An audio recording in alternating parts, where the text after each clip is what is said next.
नमस्कार दोस्तों, मैं हूं वंदना भारती और आप देख रहे हैं कमोडिटी इनसाइट्स। गोल्ड की कहानी अब पलटती हुई नजर आ रही है। जहां हम लोगों ने सिल्वर में लगातार एक अपसाइड देखा था, अब हम लोगों ने गोल्ड में रिकॉर्ड हाई देखा है।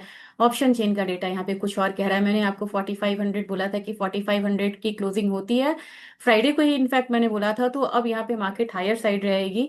4600 हम लोगों ने यहाँ पे आता हुआ ऑलमोस्ट देखा है। अब नेक्स्ट यहाँ पे क्या बन रहा है, जब आप यहाँ पे डेटा देखेंगे तो आपको डेटा बहुत चौंकाने वाला डेटा आएगा। तो सबसे पहले यहाँ पे एक बारी प्राइस ही देख लेते हैं कि प्राइस में किस तरीके की मूवमेंट यहाँ पे दिखाई है। तो गोल्ड फ्यूचर्स की बात की जाए अगर, तो आज हाई कितने का लगा? हाई आपको ऑलरेडी 4612 का लग चुका है और यहाँ पे बड़ी स्पीडी रैली आ सकती है, क्योंकि काफी लॉन्ग कंसोलिडेशन था पिछले। अगर वीडियो से आप प्रेफर करेंगे तो मैं ये कह रही थी कि ये जो जितना लंबा कंसोलिडेशन होगा गोल्ड का, यहाँ पे ब्रेकआउट होगा तो वो स्ट्रांग होगा। अब यहाँ पे आप यूएसटी का स्पॉट रेट भी देखेंगे, स्पॉट में भी एकदम से अपसाइड आया है। और पुराने जो यहाँ पे सपोर्ट लेवल थे वो यहाँ पे जाते हुए दिख रहे हैं। न्यू सपोर्ट्स बन रहा है, हायर हाइस बन रहा है। हमारी मार्केट में ऑलरेडी हम लोगों ने ये लेवल जो मैंने एक बार डाला हुआ था, अब इसे डिलीट करना पड़ेगा क्योंकि ये लेवल्स ऑलरेडी अचीव हो गया है। ये लेवल टूट चुका है यहाँ पे। अब आगे आपको न्यू जो रेजिस्टेंस है उसको फाइंड आउट करने की अब जरूरत है। और यहाँ पे हम ये स्पेकुलेटिव वे में ना जाके हम यहाँ पे देखेंगे कि पोजीशंस यहाँ कहाँ बनी हुई हैं इंटरनेशनल मार्केट में, क्योंकि अल्टीमेटली हम इसको फॉलो करते हैं अपने मार्केट में। और वॉल्यूम डाउन है, इस चीज को जरूर देखिएगा। तो यहाँ पे गोल्ड की ही शुरुआत करेंगे। गोल्ड के मैंने ऑप्शंस को यहाँ खोला। फेब्रवरी कॉन्ट्रैक्ट है, ये 27 जनवरी को मतलब कि एक्सपायर हो रहा है। वोलाटिलिटी इसकी बढ़ती हुई नजर आ रही। 50 स्ट्राइक्स मैंने यहाँ पे लिया था। 50 स्ट्राइक्स लेने के बाद बड़ी चौंकाने वाली बात है, 4600 तो मैंने लास्ट टाइम बोला था कोई बड़े बिग डील नहीं है यहाँ पे। एक 4650 है, इसको आने में ज्यादा टाइम नहीं लगेगा। काफी ज्यादा वॉल्यूम है यहाँ पे, ओपन इंटरेस्ट आपको खड़ा है। 2000 यहाँ पे 4675 है, ये कोई मतलब कि बहुत बड़ा पड़ाव नहीं है। 4650 के बाद आपको 4700 आता हुआ दिख सकता है, क्योंकि यहाँ पे वॉल्यूम अच्छा खासा है और खास करके ओपन इंटरेस्ट बहुत बढ़िया है। लेकिन तो हम इसको मानेंगे कैसे? हम ट्रेडिंग के हिसाब से मानेंगे। हमारा पहला पड़ाव 4600, दूसरा हमारा छोटा सा बनेगा 4650, 4700। रैली यहाँ पे खत्म हो रही है? नहीं, रैली देखिए कहाँ तक इस लेग में आपको जाने की वो है। 4750 का एक आ रहा है सबसे ज्यादा ओआई विद वॉल्यूम। यानी कि अब आपको अगर ऊपर बढ़ता हुआ देखे तो 4750 इन साइड्स आपको आता हुआ दिख रहा है। कई लोगों ने कहा कि मैंने गोल्ड को सेल करने के लिए कहा। नहीं, गोल्ड एक तो एडवाइस नहीं है कि मैं यहाँ पे एडवाइस दूं आप लोगों को सेल करने की, बाय करने की। मैं सिर्फ यहाँ पे सजेशंस रहते हैं कि डेटा क्या कह रहा है। चलिए अब देखते हैं कि लोअर साइड हम कहाँ सपोर्ट आता हुआ देख रहे हैं। ये लोअर साइड में अगर आप देखेंगे तो आपको कहीं पे भी सपोर्ट जो है मेजर बनता हुआ नहीं दिखेगा। मेजर सपोर्ट आपको बनता हुआ दिख रहा है एक 4400, जो मैं पहले आपको 4300 बोलती थी। 4300 की बात अब नहीं, अब यहाँ पे 4400 भी एक जो है सपोर्ट बनता हुआ नजर आ रहा है। और ये इमीडिएट स्ट्रॉन्ग सपोर्ट है गोल्ड के लिए। गोल्ड इसलिए ही मैंने कभी भी ये कहा है कि आप हर करेक्शन पे जिनको एक्यूमुलेट करना है वो थोड़ा सा यहाँ पे लेते हुए चले। सिल्वर की बात की जाए तो गोल्ड ने तो नया हाई बना लिया, चाहे वो कॉमिक्स हो चाहे वो एमसीएक्स हो। सिल्वर की बात की जाए $84 हम लोगों ने आता हुआ देखा, यानी कि हायर साइड यहाँ भी हम लोगों ने बनता हुआ देखा है। नेक्स्ट आप यहाँ पे $90, कोई बहुत बड़ी बात नहीं रह गई है, 92 डॉलर। लेकिन आज की मूव जो 6% है वो हमारे यहाँ इतना ज्यादा रिफ्लेक्ट नहीं हुई है, हमारे यहाँ 4.5% है। अब ये रैली जो है, जो हम आप एक गैप अप ओपनिंग तो मैंने कहा ही था कि 10,000 का एक गैप अप ओपनिंग हो सकता है। वो गैप अप ओपनिंग आपको होती हुई नजर आई है। गैप फिल करेगा या नहीं, ये एक वो है। एक गैप यहाँ पे गैप अप ओपनिंग हुआ था, वो फिल करने के लिए कमोडिटी नहीं आई। तो इस तरीके से अगर आप चेन में देखेंगे ना, ये लेवल्स मिलेंगे। यहाँ पे भी एक गैप अप ओपनिंग था, कई बार ऐसा हुआ। यहाँ पे भी एक गैप अप ओपनिंग था, छोटा छोटा, ये आपको अभी छोटा दिख रहा है लेकिन ये गैप अप ओपनिंग हुआ था। यहाँ पे भी ये फिल करने के लिए नहीं आया, फिर एक गैप अप ओपनिंग हुआ। तो अब देखते हैं जो भी लोअर साइड आता है, यानी कि 258,000 आप लोअर साइड देख सकते हैं फिलहाल, 6,000 नीचे। लेकिन अब अप साइड इसमें बन रहा है तो जबरदस्त बनेगा। यहाँ 290 या 3 की ही बात हो रही है। और वो प्राइसेस आने में कोई बहुत बड़ा समय नहीं लगेगा जिस तरीके से मूवमेंट आ रही है। लेकिन उससे पहले अगर 4750 के करीब यहाँ पे गोल्ड आता है आने वाले 1-2 महीने में, तो हमारा गोल्ड कहाँ जाएगा? हमारा गोल्ड यहाँ पे आपको सून 1-1.5 लाख रुपए तक आता हुआ दिख सकता है, और इसका टाइम लगेगा। लेकिन इसमें अब आपको 1,48,000, 1,50,000 के लेवल्स आसानी से आते हुए दिख सकते हैं 2026 के फर्स्ट हाफ में।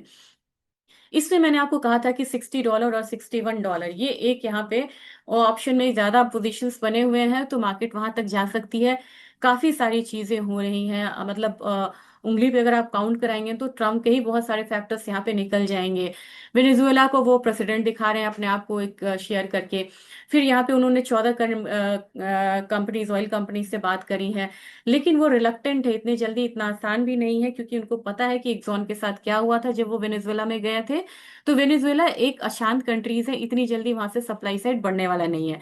लेकिन $61 आपको एक बारी क्रूड को थोड़ा सा मान के चलना होगा। देखिए ऑलरेडी यहाँ पे $60 देख लिया हम लोग।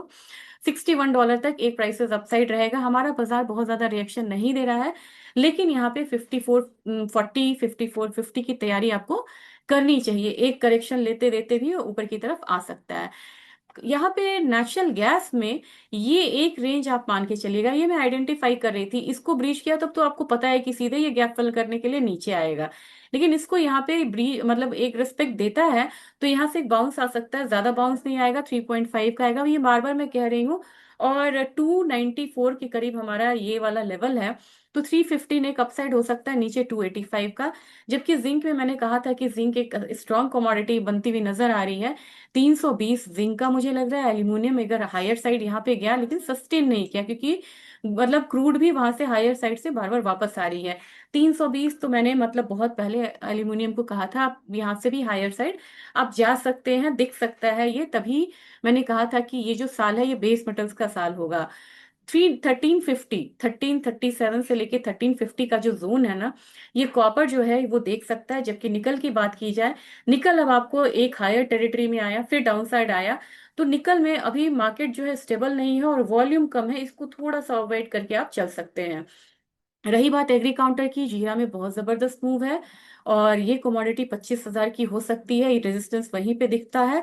धनिया की बात की जाए, धनिया अब अगले लेवल के लिए बढ़ रहा है, और धनिया में मुझे 11 से 11.5 तक, 11,000 तो इनफैक्ट आ गया है, 11.5 से 12,000 तक का एक एक्सपेक्टेशन मुझे लग रहा है। वॉल्यूम यहाँ पे हल्का सा कम है, लेकिन एक्सपोर्ट बढ़ने की यहाँ पे उम्मीद है। और साथ में अगर टर्मरिक की बात की जाए, तो टर्मरिक में मुझे लग रहा है कि 18,500 से 18,000, 19,000 का जो लेवल है, एक बार फिर से टर्मरिक में बनता हुआ दिख सकता है। बस हम वॉल्यूम बढ़ने का यहाँ पे वेट कर रहे हैं। कार्डमम की बात की जाए, कार्डमम अब इसको रेजिस्टेंस मानते हुए यहीं से एक फॉल आया है, तो बार बार यहाँ से फॉल आ रही है, लेकिन बहुत ज्यादा फॉल फिलहाल मुझे नहीं लग रहा है। 2620 तक मुझे लग रहा है कि एक आ सकता है, उससे नीचे फिलहाल गुंजाइश नहीं लग रही है।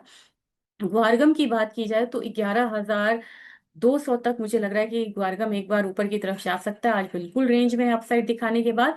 जबकि ग्वारसीड जो है एक बार फिर से 6,000 की कैटेगरी में जाने की कोशिश करती हुई नजर आ सकती है। कोकुड़ की बात की जाए तो कॉटन ऑयल सीड केक में 3200 मैंने पहला बोला था, 3400 मैंने दूसरा बोला था, लगभग वो भी लेवल्स आता हुआ दिख रहा है।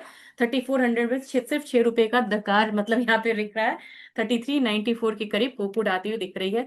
बड़ी स्ट्रांग कमोडिटी होके उभरी है, लेकिन यहाँ से अब आपको फिलहाल निकलना भी चाहिए। और मुझे लग रहा है कि कैस्टर सीड में अभी प्रेशर जो है वो भी बरकरार रहेगा, क्योंकि आपको पता है कि अराइवल्स आए थे, तो उसका प्रेशर जो है वो बनता हुआ दिख रहा है। इकोनॉमिक कैलेंडर्स की बात की जाए तो यहाँ पे 10 ईयर्स का ऑप्शन है कल का, अगर देखा जाए तो सीपीआई का डेटा है, सीपीआई बढ़ के आने की उम्मीद है। न्यू होम सेल्स आपको कम हो रहा है। फिर सीपीआई ये वाला देखा जाए दिसंबर वाला, वो अनचेंज्ड है। लेकिन एक चीज मैं आपको कहना चाह रही हूँ, मार्केट डेटा पे मूव नहीं कर रहा है, मार्केट मूव कर रहा है तनाव पे। और जितना जियोपॉलिटिकल तनाव है, गोल्ड का नहीं बढ़ना एक बहुत बड़ा आश्चर्यजनक वो था। अब यहाँ पे सेंट्रल बैंक्स भी जो हैं वो बाइंग ऑलरेडी कर रहे हैं, और ईटीएफ का मैंने आपको कहा था कि नवंबर के रिकॉर्ड बाइंग के बाद दिसंबर में भी यहाँ पे बाइंग हुई थी, और ये लेवल्स जो है वो ईटीएफ के लिए भी काफी बढ़िया मतलब लेवल्स था। और यहाँ पे एंट्री जो है वो आपको बढ़ती जाएगी। एक बारी मैं निपॉन का गोल्ड बीज आपको दिखाती हूँ जाने से पहले। निपॉन का अगर गोल्ड बीज अगर आप देखते हैं, तो आप देखिए कि किस तरीके की मूवमेंट आई है, यहाँ पे भी एक ब्रेकआउट की है। तो आपको गोल्ड यहाँ पे दिख रहा है 1,41,000, और यहाँ पे है ये 116। यहाँ पे भी आपको ब्रेकआउट दिखेगा, क्योंकि वॉल्यूम जो है वो बढ़ता हुआ नजर आ रहा है। और बढ़ते वॉल्यूम के साथ मुझे लग रहा है कि एक ब्रेकआउट आपको इसमें भी देखने को मिल सकता है। अब चलिए बात करते हैं, जब हम देख रहे हैं तो निप्पॉन का सिल्वर ईटीएफ देखते हैं कि सिल्वर ईटीएफ में किस तरीके की मूव है। सिल्वर में ऑलरेडी मूव यहाँ पे आ चुकी है, 240 यहाँ पे दिखा रहा है। और सिल्वर यहाँ पे है 263 का, यानी कि 264। थोड़ा सा यहाँ पे डिस्काउंट तो आपको बन रहा है, और ये यहाँ पे रिफ्लेक्ट भी हो रहा है आज का। आज यहाँ भी गैप अप है, तो यहाँ पे ईटीएफ में भी गैप अप है। यहाँ पे भी प्राइसेस जो है वो बढ़ने की संभावना है, जबकि आपको वॉल्यूम जो है इंक्रीजिंग टर्म्स में बढ़ रहा है। तो अगर आप फिजिकल नहीं ले सकते हैं, आप डेरिवेटिव नहीं ले सकते हैं, तो आप ईटीएफ ले सकते हैं, और इस रैली का एक बार आप फायदा उठा सकते हैं। रैली में मैं फिर से कहना चाहूंगी, अपसाइड है। आप अगर आप सेलिंग करते हैं या प्रॉफिट बुक करना चाहते हैं, आप कर सकते हैं, आपका ये ओन चॉइस है। मैं यहाँ पे सलाह नहीं देती हूँ, मैं सिर्फ ट्रेंड्स को यहाँ पे डिस्कस करती हूँ। Thank you.